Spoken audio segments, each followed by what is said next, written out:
വിലായത് ബുദ്ധ എന്ന് പറയുന്ന ഇന്ദുഗോപൻ സാറിന്റെ അല്ലേ? അതെ അതെ, ഇന്ദു ചേട്ടന്റെ ഒരു നോവലാണ്. അത് ആദ്യം സച്ചി ചെയ്യണമെന്ന് വിചാരിച്ചിരുന്നല്ലേ? അതെ, ആക്ച്വലി വിലായത്ത് ബുദ്ധ സച്ചി ചേട്ടന്റെ ഒരു ഡ്രീം പ്രൊജക്റ്റ് ആണ്. But unfortunately he passed away. But Vilayath Buddha ഞങ്ങളുടെ എല്ലാവരുടെയും ഡ്രീം പ്രൊജക്റ്റ് ആയി മാറി. ജയൻ നമ്പ്യാരല്ലേ? അതെ അതെ അതെ, ജയൻ ചേട്ടന്റെ ഡെബ്യൂ ഫിലിമാണ്. For me as an actor ഇത് ഞാൻ സ്വപ്നം കണ്ടതിനേക്കാളും വലിയൊരു പ്രൊജക്റ്റ് ആണ്. It's more than a dream come true for me. So I am very excited and also ഞാൻ ഭയങ്കര ഹാപ്പി ആട്ടോ ഇന്ന് ഈ പ്ലാറ്റ്ഫോമിൽ വരാൻ പറ്റി. ഞാൻ ഈ ഷോ കാണാറുണ്ട്, but I M so happy I am here. ഇനി ഈ ഷോ കാണുമ്പോ ഞാൻ എന്നെ തന്നെ കാണും. ഈ സിനിമയിലെ ചൈതന്യം അല്ലേ? ചൈതന്യം, അതെ അതെ അതെ, ചൈതന്യം. അത് ആ ക്യാരക്ടറിനെ കുറിച്ച് കൂടുതൽ പറയാൻ പറ്റുമോ? ചൈതന്യം ഒരു ബ്യൂട്ടിഫുൾ ക്യാരക്ടറാണ്, വെരി സ്ട്രോങ് ക്യാരക്ടറാണ്. സിനിമയുടെ ഒരു ചൈതന്യം എന്നും പറയാൻ വേണമെങ്കിൽ.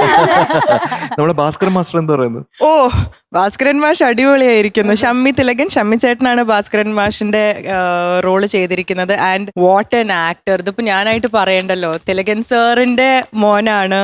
ആൻഡ് ഐ തിങ്ക് നമുക്ക് തിലകൻ സാറിന് എവിടെയെങ്കിലുമൊക്കെ നമുക്ക് കാണാൻ പറ്റും ത്രൂ ഷമ്മി ചേട്ടൻ in വിലായത് Buddha.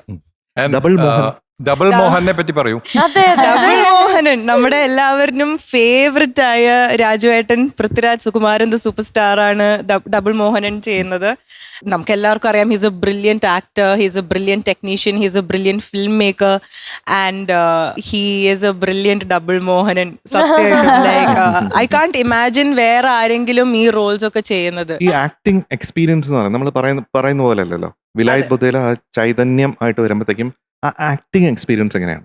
Oh, beautiful experience ആയിരുന്നു കേട്ടോ. ഞാൻ ആസ് എൻ ആക്ടർ ഞാനൊരു പടത്തിന് അല്ലെങ്കിൽ ഒരു ക്യാരക്ടർ ചെയ്യുന്നതിന് മുന്നേ കുറച്ച് പ്രിപ്പയർ ചെയ്യാൻ എനിക്ക് ഇഷ്ടമാണ്. ബിക്കോസ് ആ പ്രിപ്പറേഷൻ ഇസ് ഭയങ്കര ഇൻട്രസ്റ്റിംഗ് ആണ്. സോ ഫോർ ചൈതന്യം അത്യാവശ്യം നല്ലോണം പ്രിപ്പയർ ചെയ്യേണ്ടി വന്നു. ആൻഡ് ഞാൻ കുറച്ച് രസകരമായ കാര്യങ്ങൾ എനിക്ക് ചെയ്യാൻ പറ്റി. ലൈക്ക് ഞാൻ ആദ്യമായിട്ട് മറയൂർ എന്ന സ്ഥലത്ത് പോകുന്നത് വിലായത്ത് ബുദ്ധയുടെ ഭാഗമായിട്ടാണ്. അപ്പോൾ ഷൂട്ടിങ്ങിന് കുറച്ച് ദിവസം മുന്നേ അവിടെ പോയി ആൻഡ് കുറച്ച് ദിവസം അവിടെ താമസിച്ചു. അവിടെ ഒരു ടൈലറിങ് ഷോപ്പ് ഉണ്ടായിരുന്നു, തുമ്പീസ് എന്ന് പറഞ്ഞിട്ട്. കുറച്ച് ദിവസം അവിടെ ഒക്കെ പോയി ഒന്ന് എനിക്ക് തുന്നാൻ അറിയില്ല, ബട്ട് പിന്നെ അവരെ വെറുതെ കസ്റ്റമേഴ്സിനെ ഡിസപ്പോയിന്റ് ചെയ്യണ്ടല്ലോ. സോ അവിടെ എന്നും പോയിരിക്കും. ബിക്കോസ് ഒരു ലേഡീസ് ടൈലറിങ് ഷോപ്പിൽ അവിടുത്തെ ഏറ്റവും കൂടുതൽ ലേഡീസിനെ നമുക്ക് അവരായിട്ട് ഇന്ററാക്ഷൻസ് പോസിബിൾ ആണ്. സോ ഒരു 9-10 ദിവസം അവിടെ പോയിരുന്നു. പിന്നെ ഞാൻ മറയൂർ ഏതൊക്കെയോ ഫാക്ടറിയിൽ ശർക്കര ഒക്കെ ഉരുട്ടാൻ പോയി. ബിക്കോസ് പടത്തിൽ ഞാൻ ശർക്കര ഉരുട്ടുന്നുണ്ട്. സോ ഇത് പടം കാണുമ്പോൾ ആദ്യമായിട്ട് ശർക്കര ഉരുട്ടുന്ന ഒരാള് പോലെ ശർക്കര ഉരുട്ടാൻ പഠിച്ചു. അപ്പൊ എനിക്ക് ബാക്കപ്പ് ജോലിയുണ്ട്. അതെ, ബട്ട് ഇങ്ങനത്തെ രസകരമായ ക്യാരക്ടേഴ്സ് ചെയ്യുമ്പോൾ മാത്രം ലഭിക്കുന്ന എക്സ്പീരിയൻസസ് ആണ് ഇതൊക്കെ. ഇങ്ങനെ ശർക്കര ഉരുട്ടാൻ പോകുന്നു, അല്ലെങ്കിൽ ഒരു റാൻഡം ടൈലറിങ് ഷോപ്പിൽ പോയിരിക്കുന്നു, അവിടുത്തെ ആൾക്കാരായിട്ട് ഇത്രയും മിങ്കിൾ ചെയ്യുന്നു, അവിടെ അവരിൽ ഒരാളാവുന്നു. So it was beautiful. പിന്നെ എന്റെ പ്രൊഡ്യൂസേഴ്സ് സന്ദീപ് അല്ലേ? യെസ്, സന്ദീപ് ഏട്ടൻ, സന്ദീപ് സേനൻ, ഉർവശി തിയേറ്റേഴ്സ്.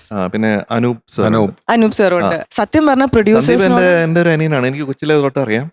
സന്ദീപ് പ്രൊഡ്യൂസ് ചെയ്ത സിനിമകളിൽ ഞാൻ മ്യൂസിക് ചെയ്തിട്ടുണ്ട്. പിന്നെ ഇതിന്റെ മ്യൂസിക് ജേക്സ് ബിജോയ് ആണ്.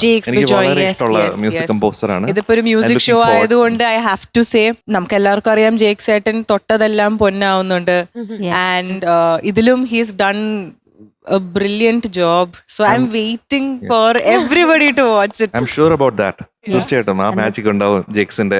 തീർച്ചയായിട്ടും. ഒരു കാര്യം കൂടെ ചോദിക്കാൻ, ആസ് എൻ ആക്ടർ എന്താണ് പ്രിയമതയുടെ ഒരു ബാക്ക്ഗ്രൗണ്ട്? എങ്ങനെയാണ്, how did you enter as an actor? ഒരു പാഷന്റെ പുറത്തെടുത്ത് ചാടിയൊരു തീരുമാനമാണ്. പിന്നെ കുറച്ച് വർക്ക്ഷോപ്സ് ഒക്കെ അറ്റൻഡ് ചെയ്തിട്ടുണ്ട്, ഒരുപാട് സിനിമകൾ കാണും. അതാണ് മെയിൻലി. വർക്ക്ഷോപ്സ് ഒക്കെ കൊച്ചിനിലാണോ ചെയ്തത്? ഞാൻ തൃശ്ശൂരുകാരിയാണ്. സോ എന്റെ വീട് തൃശ്ശൂരാണ്. സോ ഞാൻ അവിടെ സ്കൂൾ ഓഫ് ഡ്രാമ അവിടെയൊക്കെ ചില വർക്ക്ഷോപ്സ് ഒക്കെ വരുമ്പോൾ ഞാൻ അറ്റൻഡ് ചെയ്യും. എന്താ നമുക്ക് ആസ് ഓഡിയൻസ് പുതിയത് എക്സ്പെക്ട് ചെയ്യാൻ പറ്റുന്നത് ഫ്രം വിലായത് ബുദ്ധ? ഞാൻ ഗ്യാരണ്ടി തരുന്നത് ഒരു ബ്രില്യൻ സിനിമാറ്റിക് എക്സ്പീരിയൻസ് ആയിരിക്കും. And also this is Sachy ചേട്ടൻസ് ഡ്രീം. ഇന്ദു ചേട്ടന്റെ ഒരു വളരെ ബ്യൂട്ടിഫുൾ ആൻഡ് കോംപ്ലെക്സ് ആയിട്ടുള്ള ഒരു സ്റ്റോറിയാണ്. കുറേ വർഷത്തെ കഷ്ടപ്പാടും ആഗ്രഹവും സ്വപ്നങ്ങളും ഒക്കെ കൂടി ചേരുന്ന ഒരു സിനിമയാണ്. ആൻഡ് എല്ലാവരും കാണണം, ഇഷ്ടപ്പെടുമെന്ന് പ്രാർത്ഥിക്കുന്നു, ആഗ്രഹിക്കുന്നു. ആൻഡ് അഭിപ്രായം പറയണം എല്ലാവരും കണ്ടിട്ട്.